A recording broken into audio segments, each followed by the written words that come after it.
L'histoire commence avec un garçon et une fille, allongés sur le sol, et il demande pourquoi elle l'évitait. Il lui a désespérément demandé de ne pas partir, mais la fille lui a demandé de la laisser partir, car elle devait le quitter pendant un certain temps. Le gars, qui versait parfois des larmes innocemment, lui a demandé si elle le trouvait dégoûtant, mais n'a jamais reçu de réponse. Il lui demanda à nouveau de ne pas partir, même si parfois il la regardait avec les yeux d'un monstre déterminé à obtenir ce qu'il voulait. Le voici, le personnage principal de ce roman, car ils sont désormais en prison, qui était le lieu central des événements. Il y a quelque temps, un gardien a frappé à la cellule 4886 avec une matraque, annonçant qu'elle avait un accouchement urgent. La fille aux cheveux roses, qui s'était réveillée de son sommeil avec difficulté, eut froid et se leva d'un bond. Elle fut surprise de se réveiller dans une cellule de prison, même si elle se souvenait clairement qu'elle s'était endormie dans sa maison chaleureuse. Elle commença à regarder autour d'elle, essayant de comprendre ce qu'elle faisait ici, et surtout, comment elle était arrivée à cet endroit. Au début, elle pensait que c'était un rêve, car elle ouvrit les yeux dans un endroit inconnu, qui s'avéra être une cellule de prison. Mais ce n'était pas un rêve. Après un certain temps, la fille s'est rendue compte qu'elle avait réussi à entrer dans le livre qu'elle lisait récemment. Et maintenant, elle se retrouve dans le corps d'un personnage qu'elle ne connaît même pas, et dans une cellule de prison froide. En règle générale, les colons commencent leur voyage avec des lits luxueux, des serviteurs, de la nourriture délicieuse et de riches domaines. Mais pour une raison quelconque, elle s'est réveillée sur un lit de prison, ce qui est fondamentalement différent de ce qu'elle a l'habitude de lire. Finalement, elle, Liana, a presque accepté son sort. Mais pourquoi s'est-elle retrouvée dans un roman tragique? Le roman qui reçoit le plus de critiques positives commence comme s'il s'agissait d'un grand chef-d'œuvre. Le personnage principal, Francia, est une fille très gentille, ce pourquoi elle paiera cher à l'avenir. Elle est tenue responsable des méfaits de son père et finit en prison. Mais en réalité, elle était innocente. Elle a toujours été une dame innocente mais curieuse, et un jour elle a décidé de faire une promenade insouciante dans la prison. Francia s'enfonça profondément dans le territoire interdit, où elle rencontra un prisonnier solitaire et dangereux.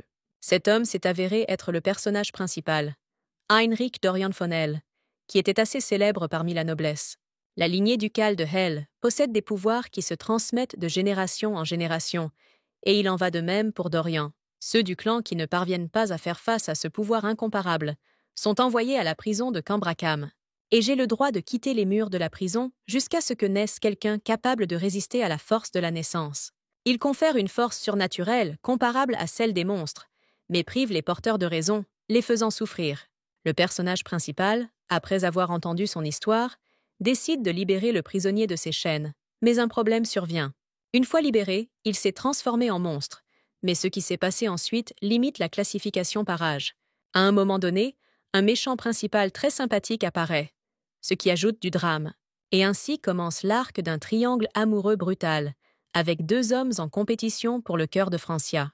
Le personnage principal a un caractère difficile, et le méchant, bien que secondaire, n'en est pas moins têtu. Liana pensait que l'intrigue était désormais complète, même si elle ne correspondait pas tout à fait au genre. Comme elle l'a compris, les familles du personnage principal et du méchant sont en conflit. Elles reflèteront également ce triangle amoureux. Et après un certain temps, Liana s'est habituée à la prison, a appris à connaître les gardiens et a parfois joué aux cartes avec eux. En regardant autour de la pièce, elle pensa que c'était la cellule où le personnage masculin principal était détenu. Mais la fille ne voyait rien, se demandant mentalement s'il était vraiment impossible de faire une fenêtre. Liana était stupéfaite que tout se soit passé si simplement, car elle était sûre qu'il refuserait et ne voudrait pas l'écouter. À ce moment précis, Liana mit un foule sur la table, annonçant joyeusement à Hans qu'elle avait gagné. Le gardien de prison la regarda sous le choc, lui demandant à haute voix comment une fille pouvait si bien jouer au poker. Elle a répondu que même si elle avait gagné, il recevrait quand même la récompense, afin qu'elle puisse venir ici plus souvent. La fille pensait qu'il y avait beaucoup de nobles dans la partie centrale de la prison, donc tous les gardes ici étaient non des chevaliers. Henry Dorian dans le roman était très dangereux. Il était donc surveillé de près et traité durement. Mais jusqu'au début du complot, les gardes étaient très dociles, et il était très facile pour Liana de les apaiser et de découvrir quelque chose. La jeune fille sourit et décida de demander une faveur. Après quoi, elle pointa la caméra, demandant si elle pouvait jeter un œil. Hans refusa d'abord, mais demanda ensuite de ne pas le regarder avec autant d'affection. Et de plus, Le concierge viendrait bientôt. Mais lorsque Liana lui a tendu un paquet de cigarettes, le garde était content, lui permettant de jeter un rapide coup d'œil à l'intérieur. Hans était fou de joie, après quoi il a donné les clés à la jeune fille, qui était très contente de son pot de vin. Avant qu'elle ne puisse insérer la clé dans la serrure, le garde lui a demandé où elle avait trouvé la liqueur de cigare. Se retournant, Liana répondit avec un doux sourire que son frère l'envoyait, après quoi elle ajouta qu'elle reviendrait bientôt. Cette partie de la prison dans laquelle elle est entrée avait l'air vraiment terrifiante. On aurait dit qu'il ne l'avait pas nettoyée du tout. En se promenant dans la cellule avec une lampe, elle a découvert un gars allongé sur le sol qui n'a réagi d'aucune façon à son égard.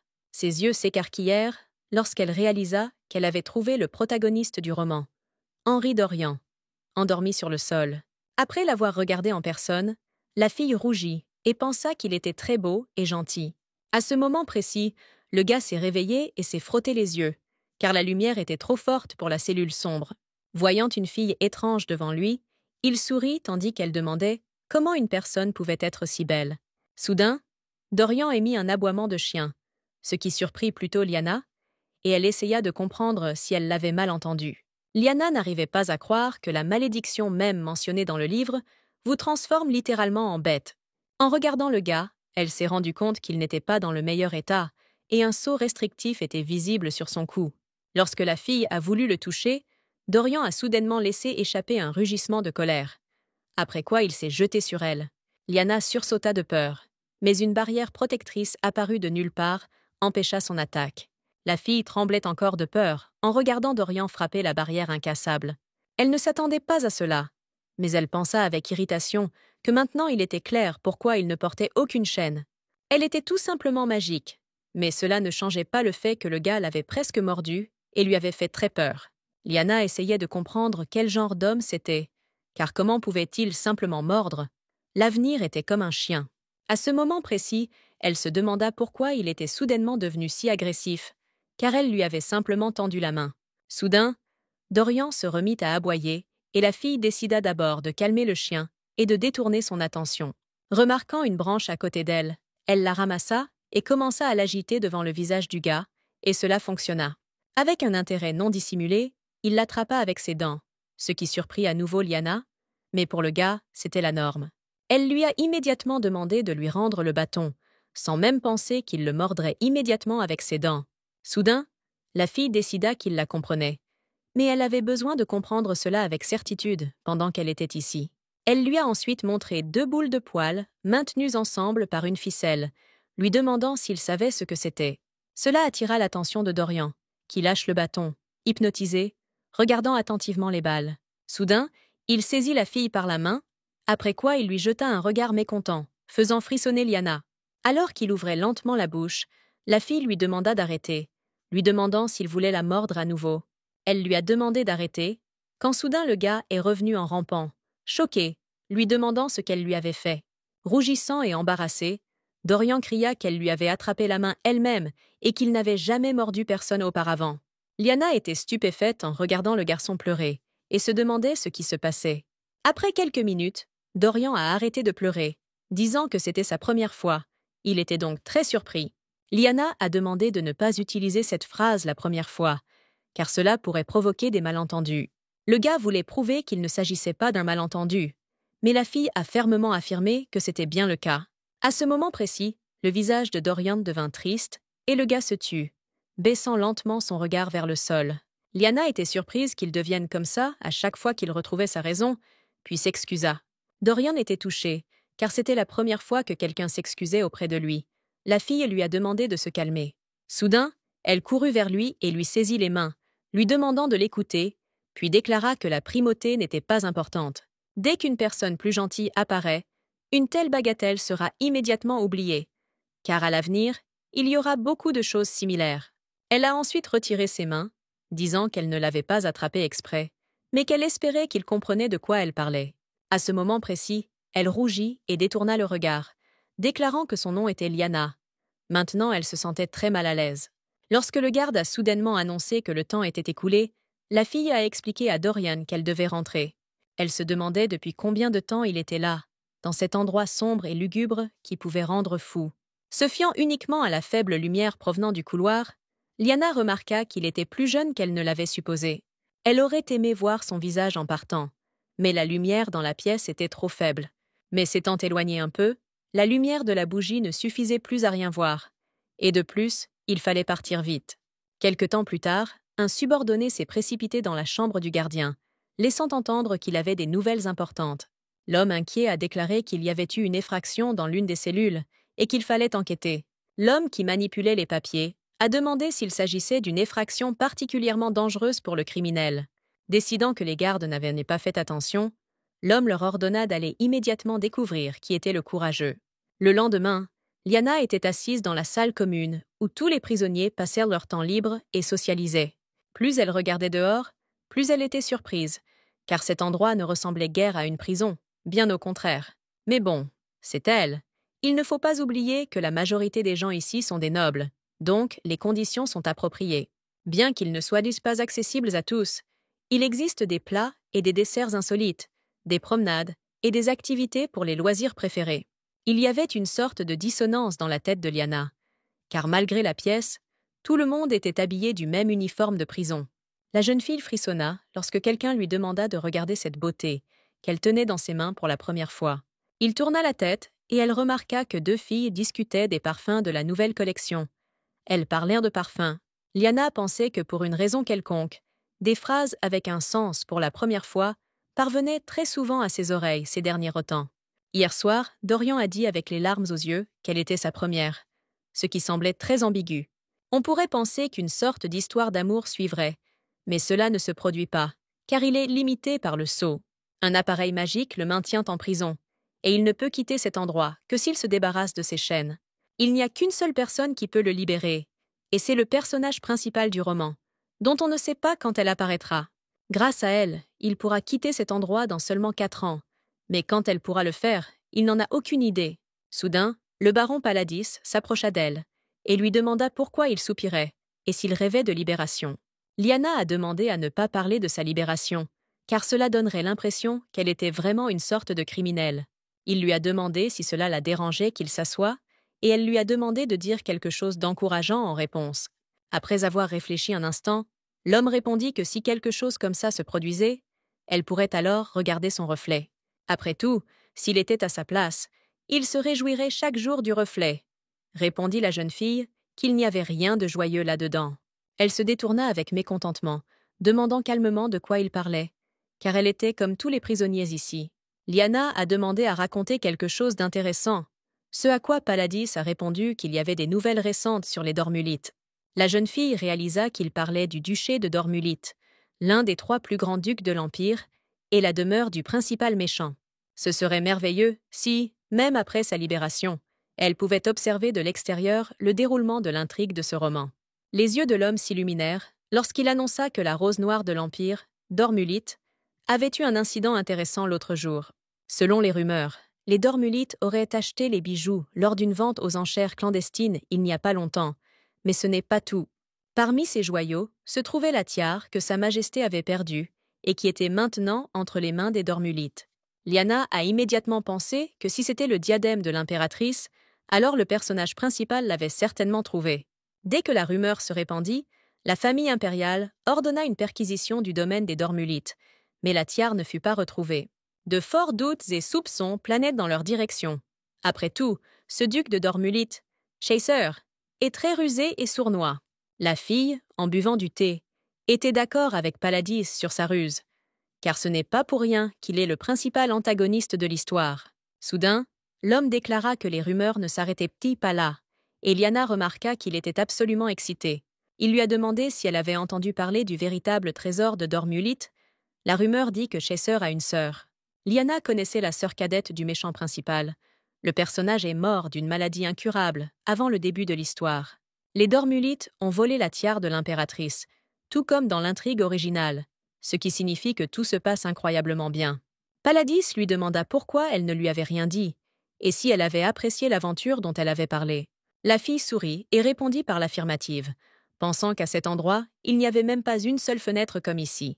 Elle lui a alors demandé s'il savait par hasard comment rencontrer le gardien, pour lui demander quelque chose. Le soir même, Liana est venue voir Dorian avec de la nourriture, et lui a demandé avec un sourire s'il voulait aller se promener. Mais en réponse, elle n'entendit que des aboiements. Après quoi, elle sourit maladroitement, pensant qu'il était à nouveau en mode chien. En regardant le gars qui aboyait, la fille serra le poing, pensant que même sous cette forme, il était très beau et mignon. Peu importe le nombre de pots de vin qu'elle offrirait, il ne serait pas possible de visiter cette partie de la prison tous les jours, seulement une fois tous les 3 jours. Et maintenant, elle était vraiment désolée qu'il n'ait pas d'interrupteur, car quand elle lui demandait de se calmer, il ne l'écoutait pas. Soudain, Dorian se calma. Après quoi la fille lui demanda avec surprise s'il comprenait encore ses paroles.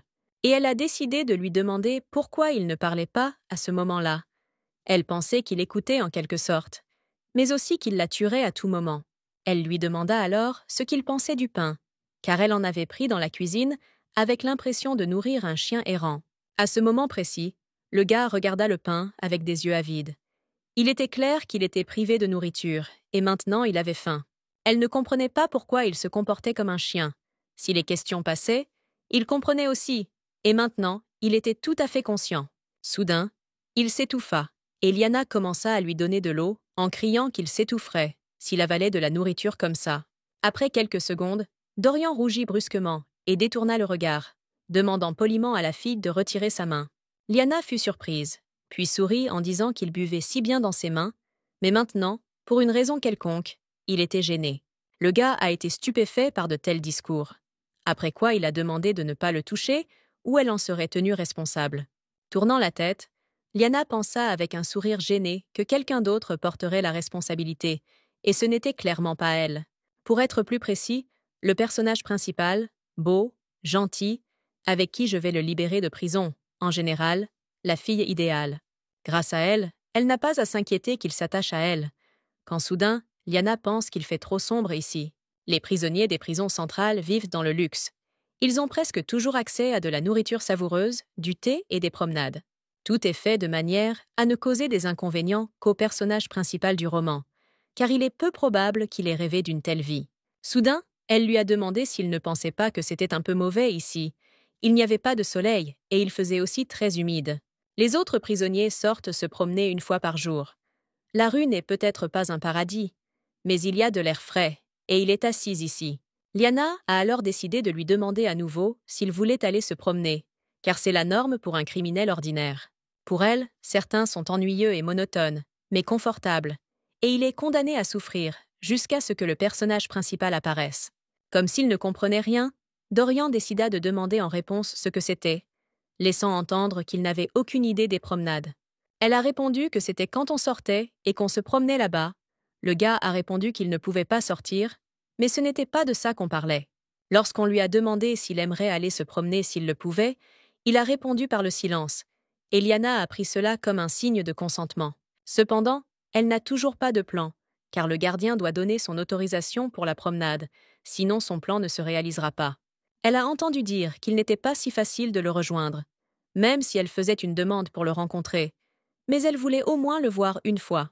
La jeune fille espérait qu'elle ne serait pas arrêtée simplement parce qu'elle se trouvait dans un compartiment souterrain sans aucune raison. Lorsqu'elle s'est approchée du bureau, elle a dit au gardien qu'elle avait demandé un rendez-vous, après quoi elle a donné son nom avec hésitation. Lorsque le gars la laissa entrer, la fille soupira de surprise, ne s'attendant pas à ce que tout semble plus simple qu'elle ne l'espérait. Lorsque la jeune fille entra dans le bureau, elle fut surprise de constater qu'il n'y avait personne, décidant qu'il s'était peut-être éloigné un moment.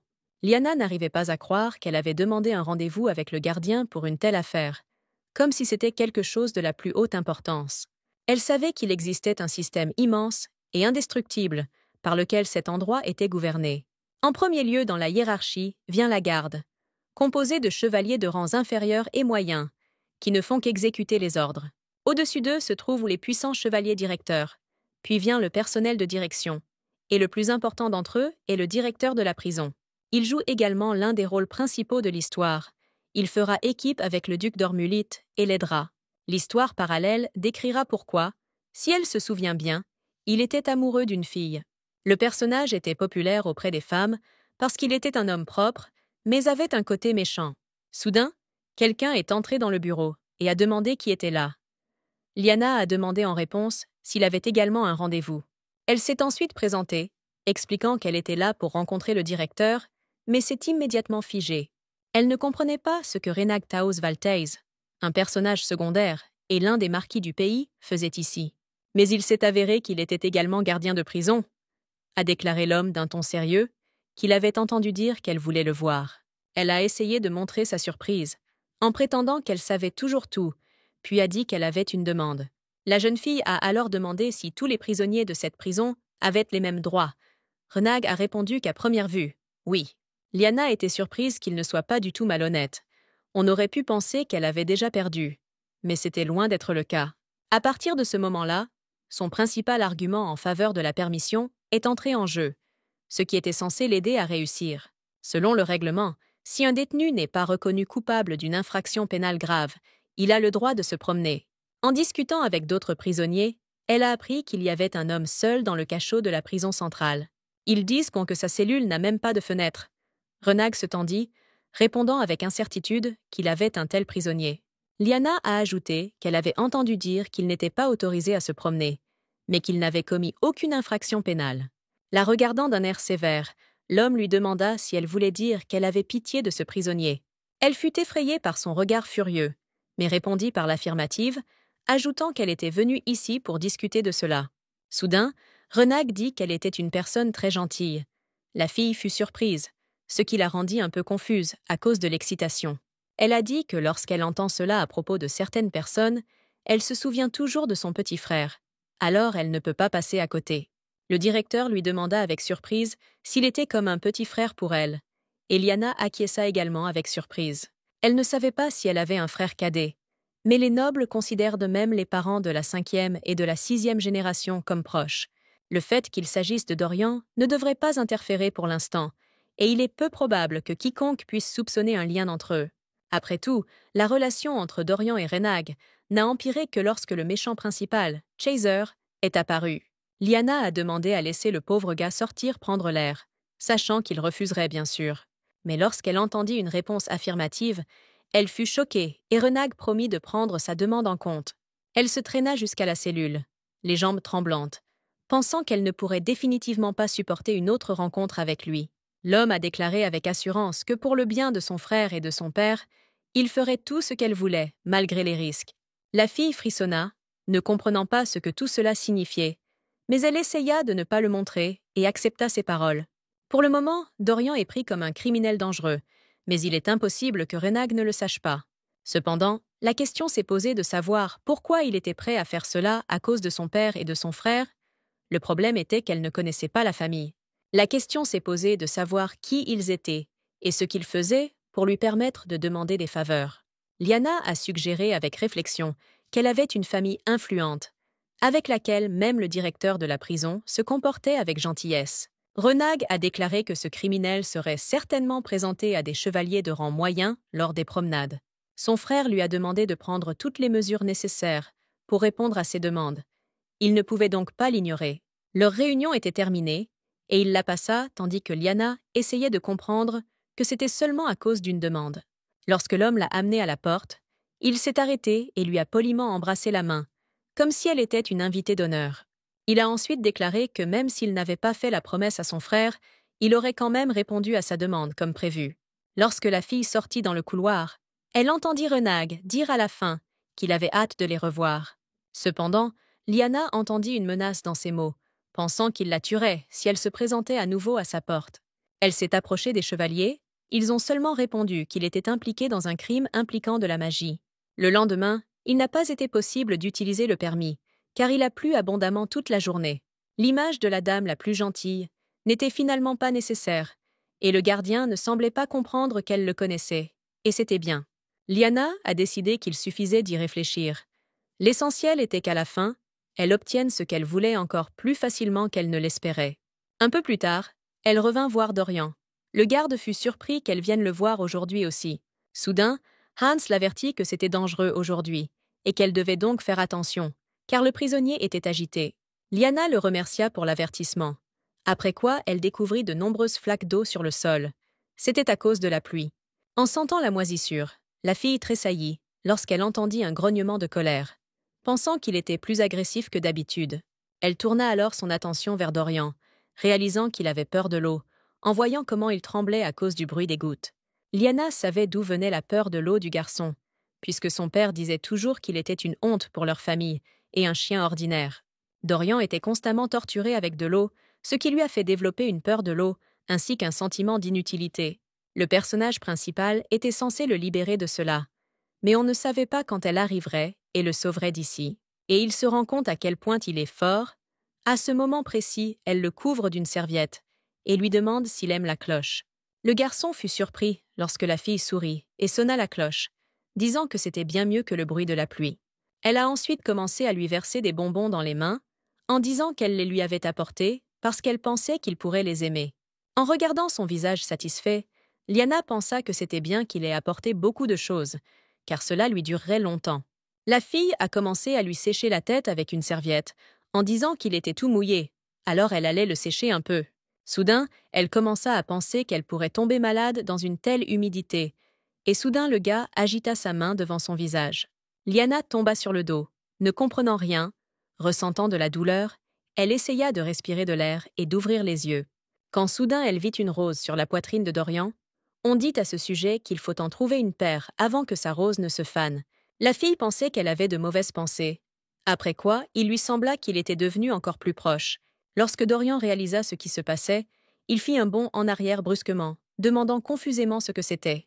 Lyanna décida d'être sarcastique et, souriante, répondit qu'elle devrait lui demander, puisqu'il était le premier à la contacter. Le gars rougit, puis se couvrit la bouche avec une serviette et dit que la couverture était chaude. Donc, il n'avait plus peur. Considérant que tout allait bien pour lui, la fille a dit qu'elle irait, quand soudain Dorian a décidé de lui demander son nom.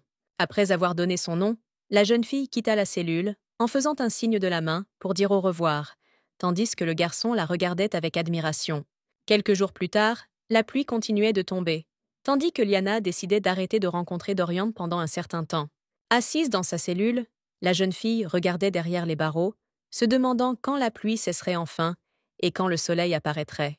Elle n'arrive toujours pas à se remettre de ce qui s'est passé ce jour-là, mais ce n'était pas la seule raison. Elle a arrêté d'aller chez Dorian parce qu'elle n'avait pas reçu une seule lettre ou un seul colis ces derniers temps. Elle n'a même pas reçu de lettre d'explication. La première chose qu'elle a vue devant elle lorsqu'elle a ouvert les yeux était une lettre de son frère. Elle demandait quelque chose, et en réponse à sa lettre, elle recevait toujours ce qu'elle voulait et une nouvelle feuille de papier vierge pour ses souhaits.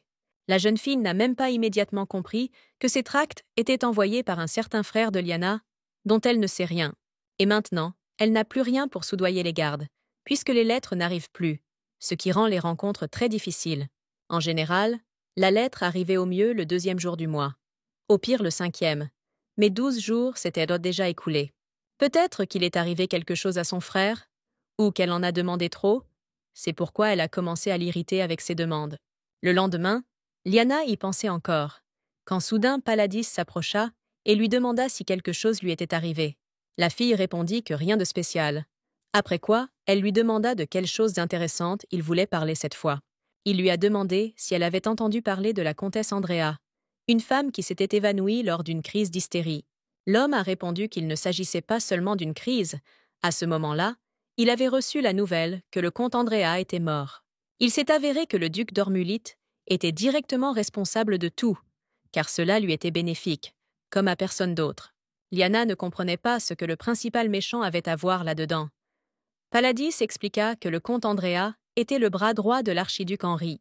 La jeune fille savait que la rose rouge Heinrich et la rose noire d'Ormully étaient des ennemis avec une très longue et sanglante histoire d'inimitié. Le comte Andrea était du côté du parent du protagoniste, tandis que l'autre côté était du côté du méchant principal. La haine profonde des partis est renforcée par la lutte pour le cœur du personnage principal, après laquelle la confusion commence. En conséquence, Chaser tue le père de Dorian, ses partisans et ses amis, ce qui met fin au conflit entre les deux familles. Le plus drôle, c'est que Dorian ne se souciait pas de son père, mais il détestait toujours Chaser et en avait fait son ennemi. L'auteur jouera certainement avec les relations entre les personnages. Au début, ce sera amusant, puis ce sera complètement le contraire. Paladis ajouta que Chaser était très intelligent, mais il était difficile de croire qu'il ferait quelque chose d'aussi stupide que tuer le comte. L'archiduc Henri, sans même apaiser la commotion, ordonna immédiatement aux chevaliers d'obtenir des preuves contre Dormulite. À ce moment précis, l'homme déclara solennellement que Chaser était actuellement recherché et se cachait quelque part. Lyanna pensait qu'il réfléchissait déjà à un plan dans un endroit isolé, mais il avait probablement déjà pensé à tout. Soudain, la voix forte d'un gardien annonça que le temps était écoulé et que tous les prisonniers devaient être retournés dans leurs cellules. En se levant, Paladis demanda ce qui lui était arrivé. « Tu répondis que tu n'avais pas reçu de lettre de ta famille, même si tu l'attendais vraiment avec impatience. » L'homme réalisa qu'il s'agissait d'une lettre de son frère, et dit alors que peut-être quelque chose d'urgent s'était produit. Allongée dans sa cellule, Lyanna a décidé que même sa famille l'avait abandonnée. Mais que devrait-elle faire après avoir quitté la prison? Pendant ce temps, Chaser, qui était assis devant deux corps couverts de sang, a dit avec un sourire que Lyanna lui manquait. Le lendemain, lorsque la jeune fille sortit dans le salon, Paladis courut immédiatement vers elle, déclarant que de nouvelles nouvelles étaient arrivées. Le criminel qui a semé la discorde dans la famille du comte Andrea est bel et bien là, et le duc Henri est actuellement grièvement blessé. Ses suppositions étaient correctes. Le coupable était Chaser d'Ormulite, même s'il n'avait pas agi de manière indépendante, mais par l'intermédiaire de quelqu'un. Soudain, Lyanna se souvint qu'avant de tuer le père de Dorian, Chaser avait fait plusieurs tentatives d'assassinat. Le vieil homme a souffert des séquelles pendant un certain temps, jusqu'à ce que l'attaque finale lui coûte finalement la vie. Et si elle ne se trompe pas, cet événement se produira également très bientôt, mais personne ne le soupçonne. Paladis a déclaré que c'était une bonne chose que le criminel se soit avéré être d'Ormulite, car il y avait beaucoup de partisans de Chaser dans leur prison. S'il est soupçonné d'avoir commis un crime, toute la foule de ses partisans se déchaînera, et une émeute éclatera. Il a ensuite ajouté que le duc caché était enfin revenu, et qu'il aimerait le rencontrer un jour. Quand il remarqua soudain que la fille restait à sa place, Lyanna dit avec un sourire qu'il était temps pour elle d'aller quelque part. Elle lui a alors demandé pourquoi il souhaitait le rencontrer, puisqu'elle aurait préféré ne pas le voir même de loin. La jeune fille expliqua que, de toute façon, il lui semblait que ce n'était pas si facile de le voir, et l'homme était d'accord avec elle. Quelques minutes plus tard, un garde a rattrapé Lyanna dans le couloir, après quoi il lui a tendu la main, dans laquelle se trouvait une lettre. La fille pensait que c'était une agréable surprise, car d'habitude, les feuilles étaient vierges. Mais cette fois, il y avait quelque chose d'écrit. En entrant dans la cellule, Lyanna commença à lire la lettre, qui ne contenait qu'une seule question. Comment allait sa chère sœur? Elle a été surprise par le contenu bref, remarquant la belle écriture, après quoi elle a décidé qu'elle devait répondre. Après avoir réfléchi un peu, Lyanna a décidé de demander à nouveau d'envoyer plus d'alcool, de cigarettes et d'articles de luxe. Après avoir reçu la lettre, le frère ordonna immédiatement qu'on envoie de l'alcool à Cambracam, et encore plus, car pour sa sœur, un souhait est une loi. Le lendemain, la pluie s'est finalement arrêtée, ce qui était très bien, mais Lyanna faisait clairement quelque chose de mal. Elle était maintenant dans le bureau du directeur de la prison avec une fourchette et un couteau à la main, regardant les délicieux bonbons. Renag lui a demandé si elle le voulait, mais elle a répondu qu'elle allait tout essayer maintenant, se demandant pourquoi elle était dans tout ça. Il y a 10 minutes, on lui a dit que le gardien la recherchait, mais à son arrivée, une surprise inattendue et agréable l'attendait. La fille lui a demandé pourquoi il l'avait appelée, et à la même seconde, il a ouvert la boîte et a dit que des cadeaux étaient arrivés pour elle. Elle a demandé si cela venait de son frère, ce à quoi il a reçu une réponse dégoûtante, même si elle pensait que ce n'était pas ce qu'il était censé envoyer. L'homme dit avec un regard sérieux que son frère aîné lui avait également rappelé qu'elle ne devait pas révéler son nom de famille. Lyanna pensa avec surprise que maintenant, il était clair pourquoi tout le monde l'appelait par son nom, mais on ne savait pas à quoi cela servait.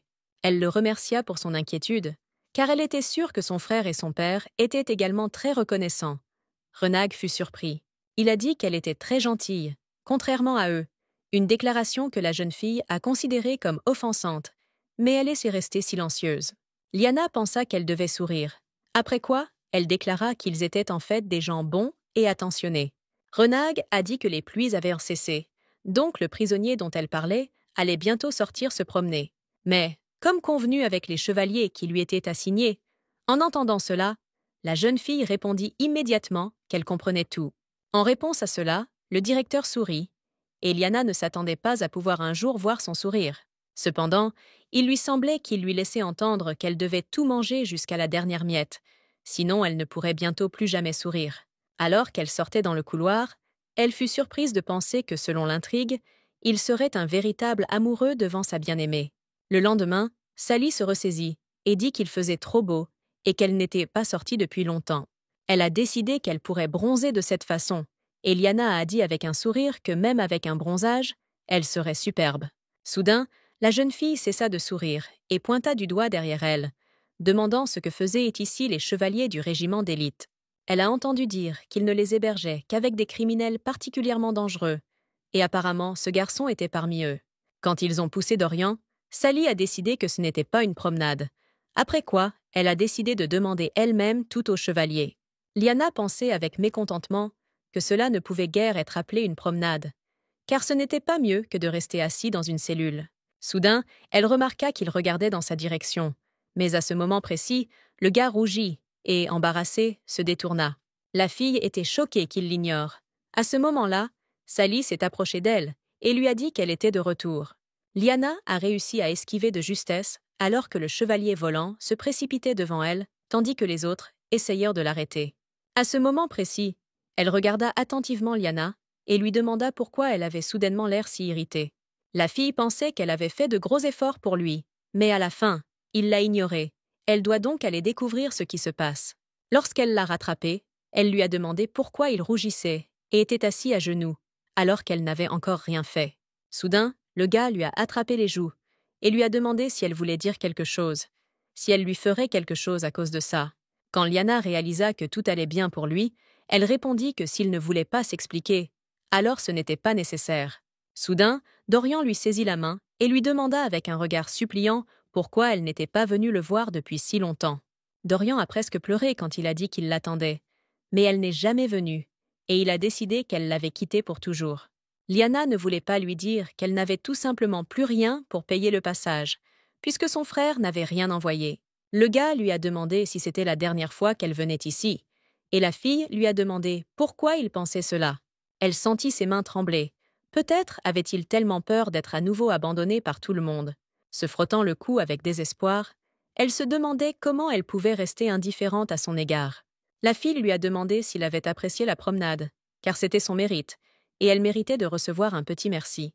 Après cela, elle a commencé à essuyer ses larmes, lui suggérant que la prochaine fois, ils feraient une promenade ensemble, pour qu'ils se sentent plus calmes. De ce contact si étroit, Dorian rougit et lui demanda comment il devait l'appeler. Elle répondit qu'il pouvait l'appeler par son prénom. Soudain, elle a dit que si elle le réveillait pour l'emmener faire une promenade, il devrait l'appeler le propriétaire. Mais elle a immédiatement précisé qu'elle plaisantait. Elle dit alors qu'elle devait partir, lui demandant de ne plus oser l'ignorer, puis se dirigea vers la sortie avec un sourire. Le lendemain, Liana a été accueillie par un garde qui lui a demandé si elle avait demandé à aller se promener avec le prisonnier. Puis il a dit avec un sourire que c'était très gentil de sa part de prendre soin d'un criminel aussi dangereux.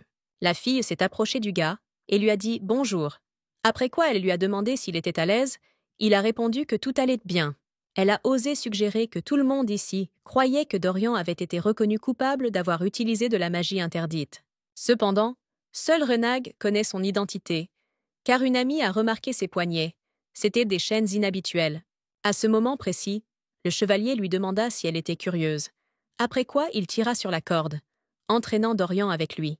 Il a expliqué que ces chaînes sont contre les criminels qui possèdent de la magie, et que la corde qu'elles contiennent supprime tout mana. Liana sourit et le remercia pour l'explication, pensant que ce garde était un fou psychopathe, car il souffrait. L'homme a dit qu'elle n'aurait pas dû le lui montrer. Après tout, la scène n'était pas seulement destinée à être vue, surtout pour une noble femme. La fille continuait à sourire, mais à l'intérieur, elle était très en colère contre le garde qui se comportait ainsi. Elle décida de lui demander s'il allait bien, puis elle regarda Dorian et réalisa immédiatement que quelque chose n'allait pas. Soudain, le garçon s'est précipité en avant, après quoi il a frappé l'un des gardes avec son épaule de toutes ses forces, le faisant tomber. Lorsque tout le monde a remarqué son expression de colère, ils ont immédiatement déclaré qu'il faisait une crise et qu'il fallait faire quelque chose à ce sujet. Les chevaliers ont demandé à la dame de s'écarter car le prisonnier avait subi une poussée de mana, mais il devait rester calme. Anton, le capitaine de la garde, a ordonné d'activer la corde. Un autre garde l'a immédiatement tiré, lui ordonnant de s'arrêter. Mais rien ne s'est produit, ce qui a poussé le gars à crier avec alarme que la corde ne fonctionnait pas et ne pouvait pas l'arrêter. Il a essayé plusieurs fois d'arrêter Dorian pendant qu'il combattait les chevaliers, Mais tout cela a été en vain. Soudain, le prisonnier agita la main, jetant le garde de côté vers ses camarades, surprenant tout le monde par sa force. Elle n'a pas pu le faire, et était sur le point d'accepter son sort, lorsque soudain quelqu'un a renversé Dorian. Elle pensait que le personnage principal était un chiot innocent. Mais c'est une vraie bête, mais on ne sait pas s'il va bien. Soudain, la jeune fille découvrit que juste en dessous d'elle se trouvait la même corde, qu'elle attrapa immédiatement.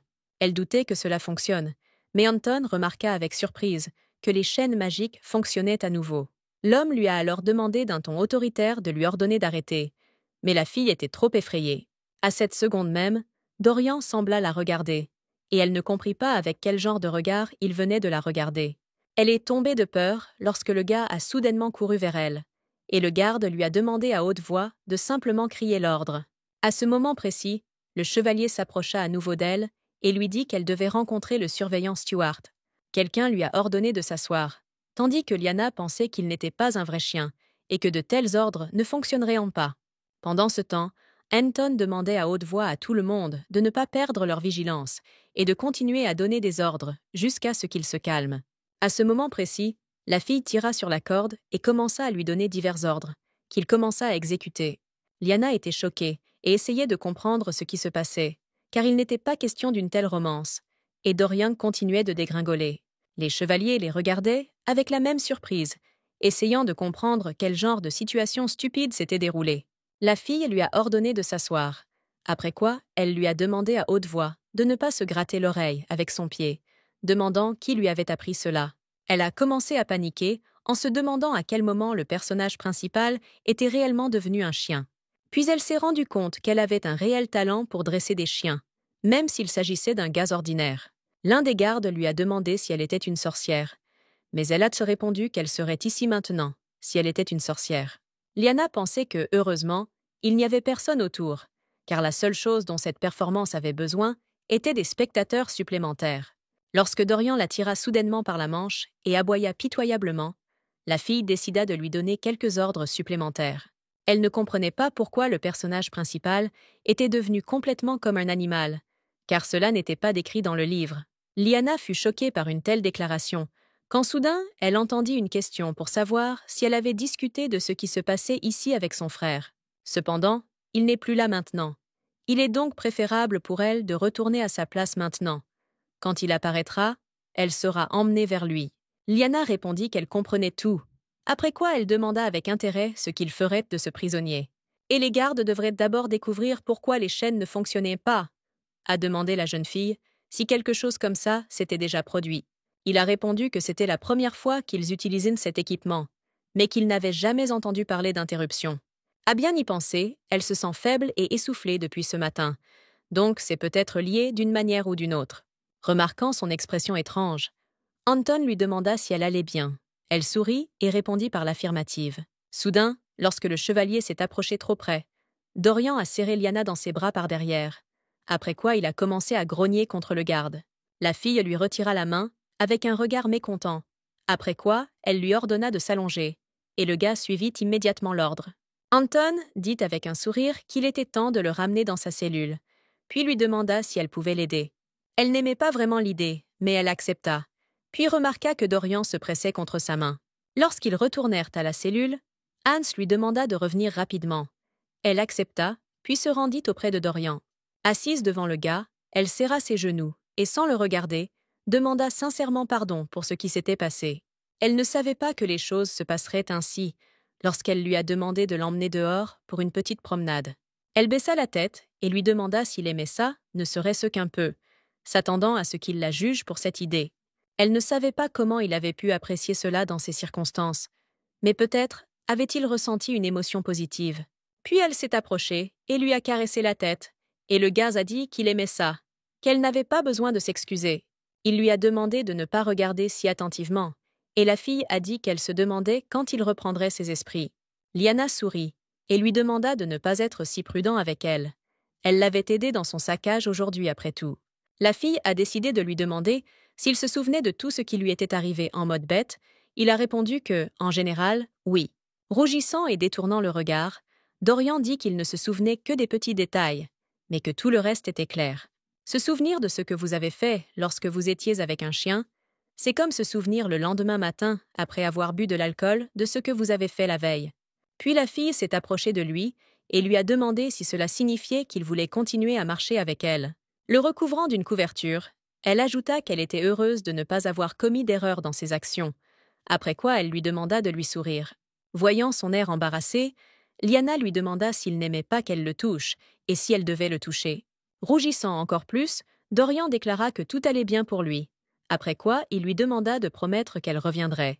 Se détournant, Liana répondit sarcastiquement qu'elle ne promettrait rien, car en ce moment, il en voulait beaucoup. Au même moment, dans la capitale, où se trouvait le bureau de Renaga, un homme lisait un rapport selon lequel un prisonnier avait blessé Lianu. Le subordonné effrayé a répondu que ce n'était pas tout à fait vrai, car selon le rapport, la fille était simplement fatiguée. Insatisfait de cette explication, l'homme frappa bruyamment la table et demanda ensuite une explication immédiate. Mais avant qu'il puisse ouvrir la bouche, un chevalier entra soudainement dans le bureau, annonçant que le chasseur Louvre d'Ormulite était arrivé pour le voir. Renag s'est visiblement tendu, après quoi il a répondu qu'il le rencontrerait lui-même, en plus de lui demander d'envoyer des médicaments à Liana.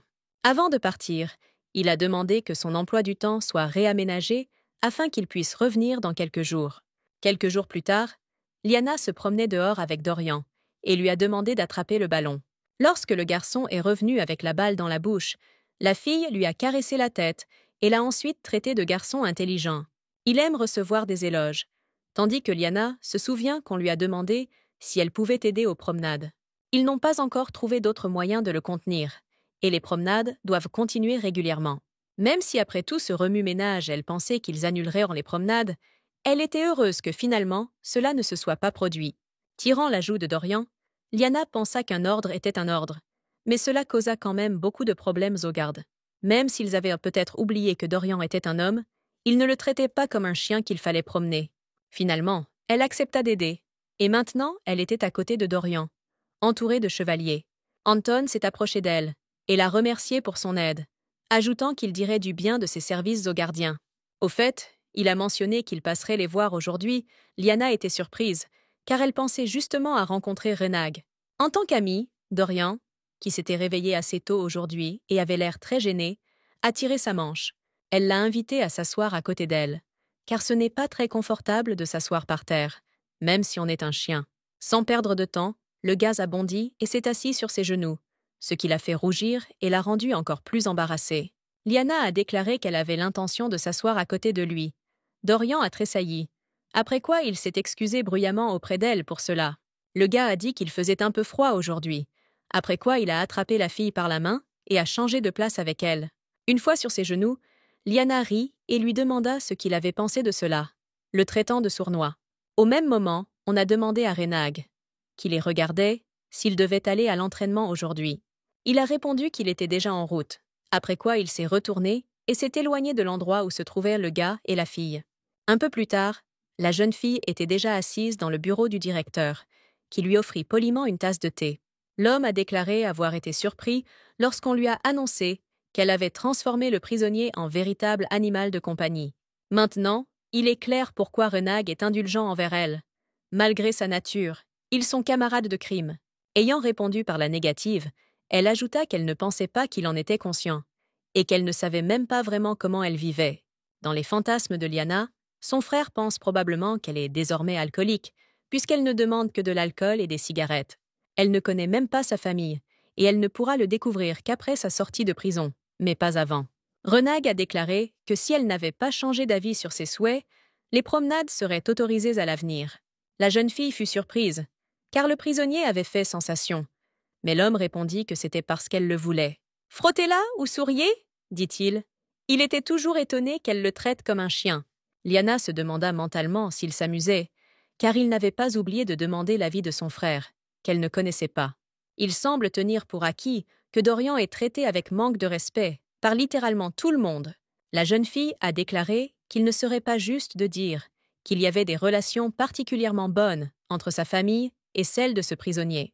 Renag accepta, car il était également assez surpris qu'elle soit vraiment intéressée par le mariage pour le bien de l'union. La jeune fille se figea, ne comprenant pas de quoi il parlait, même si elle savait qu'à ce moment-là, les nobles de l'Empire étaient divisés en deux groupes, et la faction Heinrich, qui comprend la famille Heinrich et ses partisans, ainsi que la principale faction des méchants. Renag agit en tant que représentant de sa famille du côté neutre, mais en tant qu'individu, il soutient les Dormulites. C'était étrange pour elle d'entendre quelque chose comme ça, et de la part de Renag en plus, et maintenant cela semblait trop scandaleux pour Lyanna. Soudain, elle réalisa avec horreur que la famille de Lyanna appartenait à la faction Dormulite, c'est-à-dire au principal méchant. Alors que la jeune fille était complètement sous le choc, Renag lui demanda avec intérêt comment elle avait passé son temps en tant que prisonnière. L'homme lui a expliqué que si elle aimait les conversations informelles, il pouvait aussi les avoir avec elle seule à seule. Un peu plus tard, en marchant dans le couloir, Lyanna pensa qu'elle ne comprenait toujours pas exactement ce qu'il voulait dire. Pendant ce temps, Renag ne pouvait pas croire qu'il avait proposé une telle chose à Lyanna, puisque selon l'intrigue, c'était lui qui était amoureux d'elle. Il lui avait dit auparavant qu'il espérait qu'elle serait à l'aise avec eux, car le plus important était sa sécurité. Et tant qu'elle s'en souvient, elle peut faire ce qu'elle veut sans craindre une quelconque punition ou quoi que ce soit de ce genre. Lyanna ne s'attendait pas à ce qu'il y ait autant de partisans d'Ormulite dans la prison, ce qui n'était évidemment pas très bon pour Dorian. Il s'avère que la famille de Lyanna est également du côté des méchants, et maintenant de nombreuses choses inexplicables sont devenues claires. Hans a dit qu'il la laisserait partir avec ça, mais avant cela, il a décidé de lui demander pourquoi elle tenait tant à lui. Mais le bien triomphe toujours du mal, il est donc temps de rédiger un testament, car il est peu probable qu'elle en sorte victorieuse. En regardant par la fenêtre, la fille remarqua qu'il avait recommencé à pleuvoir. C'était comme une sorte de malheur qui la dérangeait. Dorian était probablement assis là, tremblant à nouveau, et elle pensa qu'elle pourrait passer un instant pour le rassurer. Lorsque Lyanna arriva sur place, elle se figea de surprise, sentant quelque chose d'inhabituel près de sa cellule. Elle ne pouvait pas comprendre ce qui se passait, ressentant une atmosphère inhabituellement étrange, mais il n'y avait nulle part où se retirer. Lorsqu'elle s'est approchée, Hans l'a rencontrée, a salué la jeune fille et lui a expliqué qu'un autre visiteur l'avait devancée aujourd'hui. Lyanna a demandé avec inquiétude si quelque chose de mal s'était produit, puis a commencé à regarder vers la caméra. Le gardien lui a dit qu'il serait préférable pour elle de refuser la visite, mais elle a répondu que tout allait bien, car tout resterait secret. Hans regarda d'un air ambigu les cigarettes que Lyanna lui tendait, disant en même temps qu'on pouvait lui faire confiance. Elle s'est ensuite dirigée vers la caméra, sentant qu'il y avait une sorte d'odeur qui en provenait, qui était très piquante. Lorsque la jeune fille entra, elle fut choquée de voir Dorian allongé sur le sol dans une mare de son propre sang. Lyanna l'a appelé et le gars l'a immédiatement entendu, après quoi il l'a regardé avec un sourire et a aboyé joyeusement. Elle se souvient que dans le livre, il était mentionné que le personnage principal était souvent maltraité par son père. Il était clair qu'il était là, après quoi elle passa la barrière, et Dorian se précipita vers elle avec des câlins. Lyanna lui rendit l'appareil, le serrant dans ses bras et pensant qu'elle ne pouvait pas le laisser comme ça, car il souffrait beaucoup maintenant. Les gardes ne fourniront certainement pas d'assistance médicale. Le repoussant, elle a demandé au gars d'attendre un peu. La jeune fille courut vers sa cellule, essayant de comprendre quoi faire, car elle n'avait pas de médicaments. Lorsqu'elle est arrivée sur place, elle a immédiatement compris que sa seule issue était d'écrire une lettre à son frère pour qu'il puisse l'aider. Elle ne peut pas et ne veut pas compter sur les autres. Alors maintenant, elle espère qu'il pourra répondre le plus rapidement possible. Elle a écrit brièvement une lettre, demandant à son frère de lui envoyer davantage de médicaments, qui seraient adaptés au traitement de diverses blessures. Étonnamment et heureusement, quelques jours plus tard, tout est arrivé, et elle a reçu bien plus que ce qu'elle avait demandé. Certains ont accepté le fait que des légendes aient été amenées ici, d'autres non. Et il y avait place à la fois pour la colère et l'acceptation. Lyanna ne comprenait pas comment il pouvait en être autrement, car elle ne pouvait pas simplement regarder cet homme souffrir. Lorsqu'elle entra, elle soupira lourdement, car elle ne voulait pas voir Dorian dans un état aussi maigre. À ce moment précis, le gars s'est levé du sol, demandant qui était venu vers lui. Lyanna a répondu pour que Dorian la reconnaisse. Soudain, la jeune fille a remarqué que son œil était endommagé, qu'il s'agissait d'une blessure inhabituelle et qu'on ne savait pas si les médicaments l'aideraient.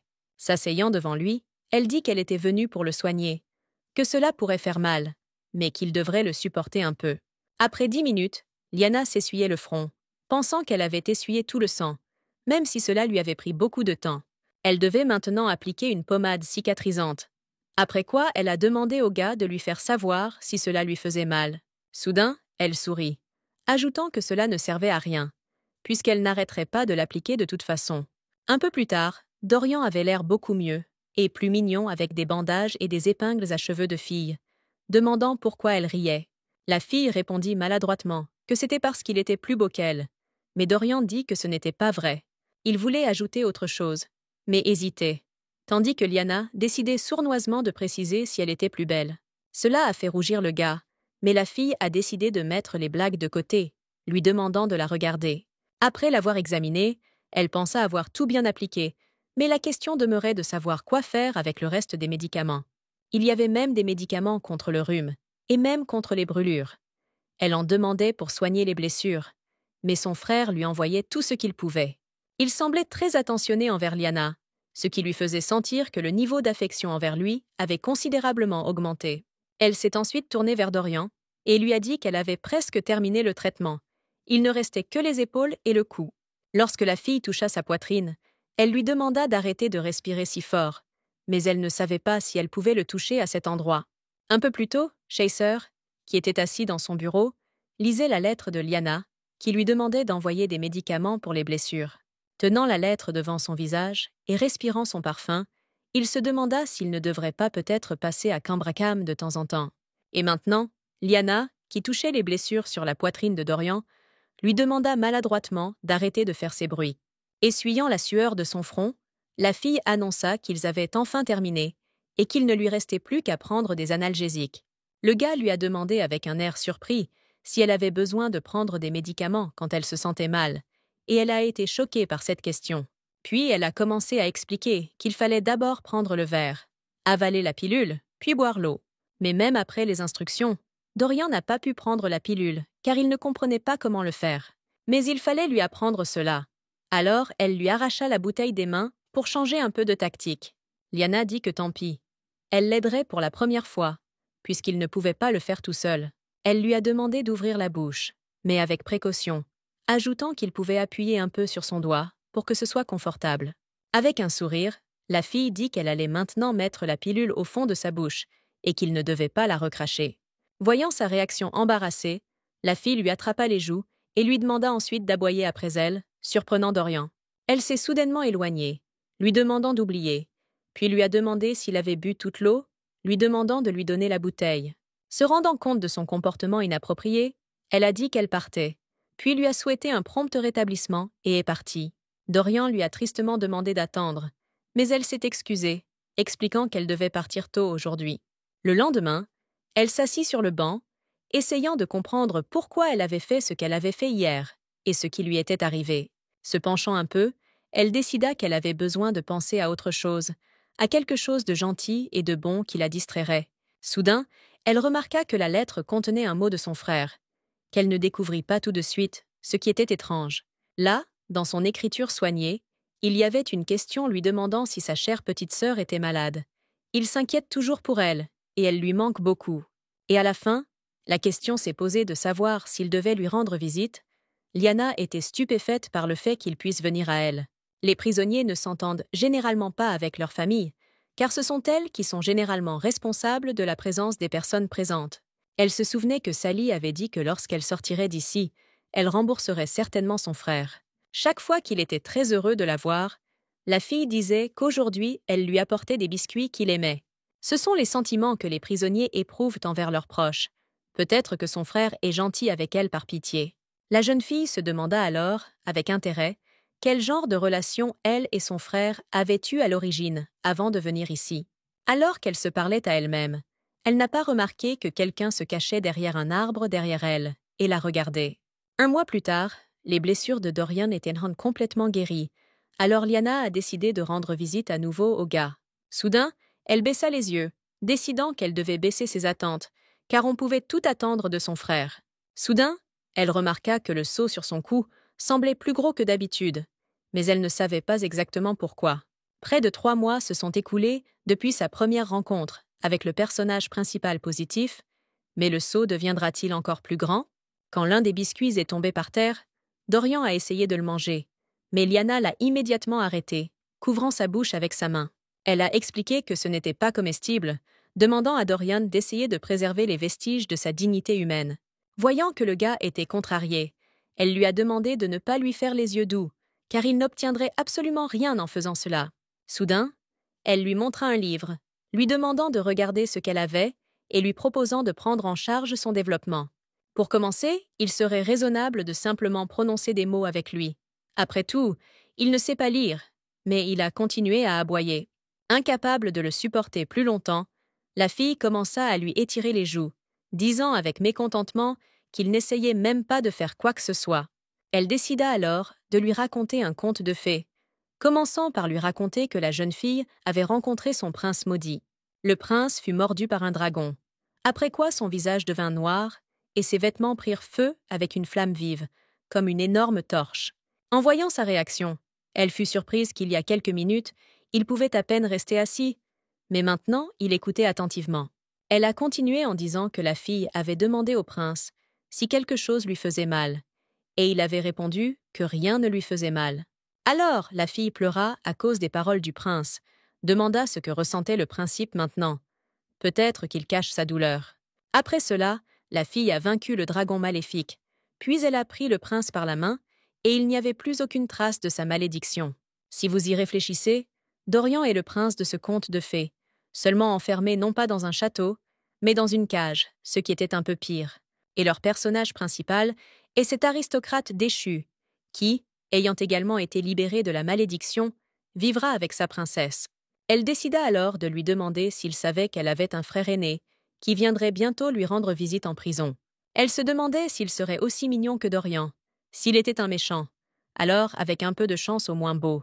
Elle était vraiment curieuse de savoir à quoi il ressemblait, mais Dorian ne devrait probablement pas lui être présenté. Après avoir demandé au gars de manger le dernier biscuit, elle a supposé que son frère le sortirait et qu'il viendrait simplement lui rendre visite. Elle s'est alors levée, souriant qu'il était temps pour elle de partir, et a dit au revoir au gars avec le biscuit dans la bouche. À ce moment-là, ses pensées n'étaient tournées que vers son frère, tandis que Dorian regardait tristement la jeune fille s'éloigner de lui. Elle se demandait quand elle pourrait sortir de cette prison, car elle ne savait même pas pourquoi elle était assise là. Quelques jours plus tard, l'appareil a promis de lui rendre visite, mais cela ne s'est pas encore produit, c'est pourquoi Liana a commencé à s'inquiéter. Se pourrait-il que ce ne soit dîner que des mots? Dernièrement, elle ne pouvait penser à rien d'autre qu'à cette promesse. Remarquant la flaque d'eau, elle regarda son reflet, se disant que s'il lui ressemblait, alors il était définitivement un bel homme. Après tout, Liana est vraiment belle, mais elle ne peut pas être le seul beau membre de la famille. En général, les méchants ne se promènent pas avec les cheveux roses.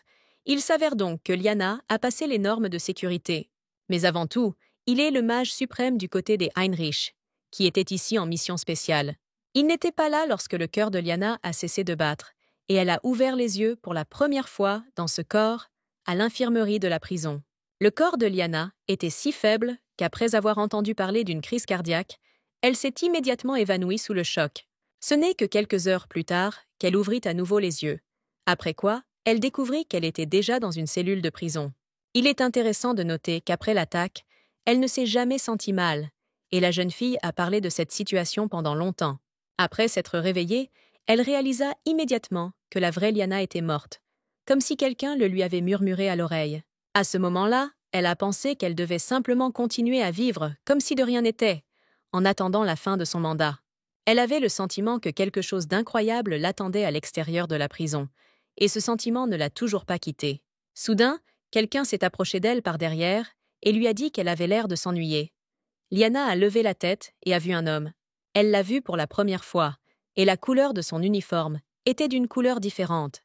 Il a dit qu'il était un prisonnier d'un autre bâtiment. Si l'on considère les choses sous cet angle, il y a vraiment beaucoup plus de prisonniers aujourd'hui que d'habitude, ce qui est tout à fait compréhensible.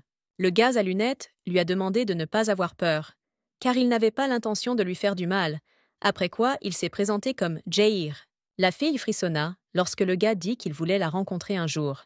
Et maintenant, ce moment était arrivé. Liana a immédiatement reconnu le personnage secondaire du livre, car c'est lui qui a aidé Dorian à s'échapper de prison. La fille regarda les gardes, et Jair dit qu'elle avait l'air très tendue, lui demandant de se détendre.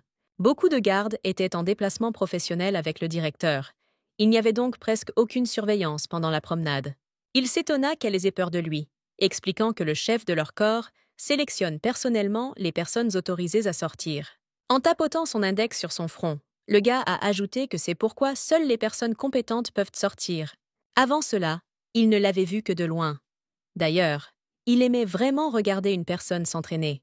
Liana, méfiante, décida de garder ses distances avec lui, répondant qu'elle était inaccessible aux autres corps. Jair a dit qu'il ne voulait pas le révéler, mais il s'est récemment échappé brièvement de prison, et c'est à ce moment-là qu'il l'a vue.